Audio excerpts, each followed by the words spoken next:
Good morning! Yan. Gumawa ako ng content.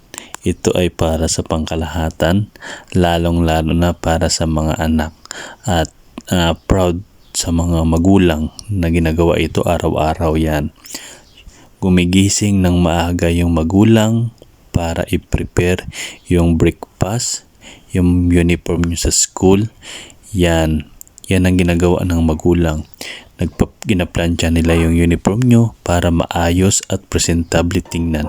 Prepare nila yung breakfast nyo para mabusog, makakain kayo ng maaga at makapasok sa school para may lakas kayo sa ginagawa nyo sa school. Yan, ganun ang ginagawa ng mga magulang araw-araw. Ganun kayo kamahal ng mga magulang nyo.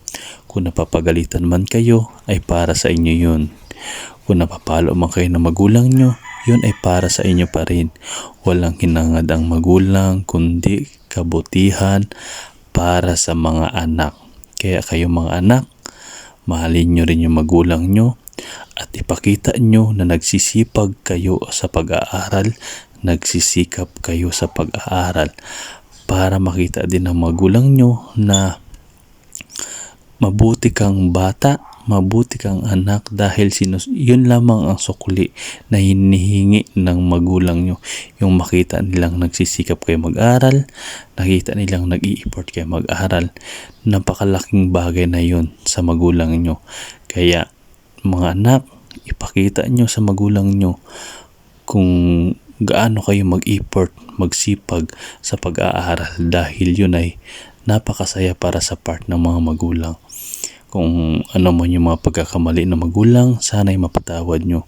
Kung ano man yung pagkakamali ng anak nyo, sana'y mapatawad nyo. Magmahalan lang tayo para tuloy-tuloy yung blessing ni Lord, di ba? Kaya yan, magpaplansya muna ako. Ito, pinapakita ko sa inyo na ganito ang ginagawa ng magulang nyo araw-araw, na kahit puyat sila, yung antok pa sila, pero ginawa nilang magising ng maaga para lang asikasuhin yung mga dapat asikasuhin. Yan guys, sana itong content na ito ay may matutunan kayo, mahipo yung mga kaisipan nyo na mahalin nyo yung magulang nyo, na wag na kayo masyadong magpasaway at pakita nyo kung gaano kayo mag-effort sa pag-aaral, na masaya kayo sa pag-aaral ninyo, na may goal kayo, may pangarap kayo. Yan, dapat gawin ito. Hindi ko pa napakita lahat ng ginagawa araw-araw, so short muna itong video na ito. Maggagawa ako ng content yung kompleto para at least makita ng mga kabataan na ganun araw-araw ang ginagawa ng magulang at ganun dapat ang gawin ng magulang para sa mga anak, na para tularan nila balang araw na sila naman yung magiging magulang, na yun din ang gawin nila para sa kanilang mga anak.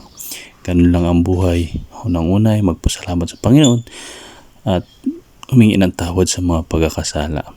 Kaya mahalin natin yung bawat isa at focus lang tayo sa ating mga goal at ipasa Diyos natin yung mga pangarap natin, mga gusto natin gawin para